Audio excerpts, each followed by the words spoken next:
Singer Mangli, advocate Subbarao మధ్య సాగుతున్న వివాదం ఇప్పుడు తెలుగు రాష్ట్రాల్లో సంచలనంగా మారింది. రోజుకో ట్విస్ట్ తో సాగుతున్న ఈ కేసులో తాజాగా బాధితుల ఎంట్రీతో పరిణామాలు వేగంగా మారుతూ ఉన్నాయి. ముఖ్యంగా అడ్వకేట్ సుబ్బారావు ఈ కేసును పగడ్బందీగా ముందుకు తీసుకెళ్లేందుకు చేస్తున్న ప్రయత్నాలు మంగ్లీ టీంకు షాక్ ఇస్తూ ఉన్నాయి. మొదట అడ్వకేట్ సుబ్బారావు పంజాగుట్ట పోలీసులను ఆశ్రయించి గోకులనందన ఇన్ఫ్రా ఇండియా ప్రైవేట్ లిమిటెడ్ పేరుతో భారీ స్కామ్ జరిగిందని ఆరోపించారు. సుమారుగా 150 మంది బాధితుల నుంచి 10 కోట్లకు పైగా వసూలు చేశారని, దీని వెనుక మంగ్లీ, ఆమె సోదరుడు శివ ఉన్నారని ఆయన పేర్కొన్నారు. ఈ ఆరోపణలు వచ్చిన వెంటనే మంగ్లీ మీడియా ముందుకు వచ్చి కన్నీళ్లు పెట్టుకున్నారు. తనకు ఏ పాపం తెలియదని, సుబ్బారావు కేవలం పబ్లిసిటీ కోసం మాత్రమే తనను వాడుకుంటున్నాడని వాదించారు. అయితే ఈ వాదనను తిప్పికొడుతూ సుబ్బారావు బాధితులను నేరుగా మీడియా ముందుకు తీసుకొచ్చారు.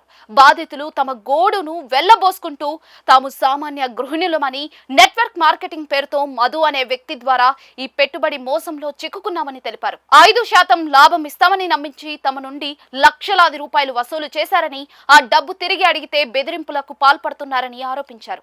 మంగ్లీ సోదరిని వివాహం చేసుకోబోయే వ్యక్తి ద్వారానే ఈ ఇన్వెస్ట్మెంట్ వివరాలు తమకు తెలిసాయని వారు పేర్కొనడం గమనార్హం. ఈ కేసులో మరో అనూహ్య మలుపు పంజాగుట్ట పోలీస్ స్టేషన్ వద్ద చోటు చేసుకుంది. బాధితులతో కలిసి ఫిర్యాదు చేయడానికి వెళ్లిన అడ్వకేట్ సుబ్బారావుకు పోలీసులు డ్రంక్ అండ్ డ్రైవ్ టెస్ట్ నిర్వహించారు.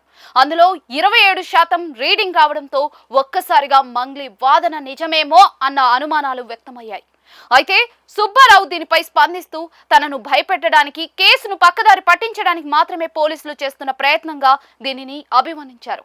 అవమానానికి గురైనప్పటికీ కూడా వెనక్కి తగ్గకుండా బాధితుల వెర్షన్ను బలంగా వినిపిస్తూ మంగ్లీని చట్టపరంగా ఇరికించేందుకు ఆయన సిద్ధమయ్యారు. మరోవైపు మంగ్లీ కూడా సుబ్బారావుపై ఎదురు ఫిర్యాదులు చేశారు. ఆయన తనను 10 లక్షలు డిమాండ్ చేశారని, మార్ఫింగ్ వీడియోలతో బ్లాక్మెయిల్ చేస్తున్నారని పోలీసులకు తెలిపారు. ప్రస్తుతం పంజాగుట్ట పోలీసులు ఒక ప్రత్యేక బృందాన్ని ఏర్పాటు చేసి విచారణ జరుపుతూ ఉన్నారు. సెలబ్రిటీ హోదాను ఉపయోగించి పెట్టుబడిదారులను ఆకర్షించారా, లేదా కావాలనే మంగ్లీ పేరును ఈ కేసులోకి లాగుతున్నారా అన్న కోణంలో కూడా పోలీసులు ఆధారాలు సేకరిస్తూ ఉన్నారు. బాధితులు వరుసగా మీడియా ముందుకు వస్తూ ఉండటంతో ఈ కేసు రాబోయే రోజుల్లో మరిన్ని సంచలనాలకు దారితీసే అవకాశం ఉంది.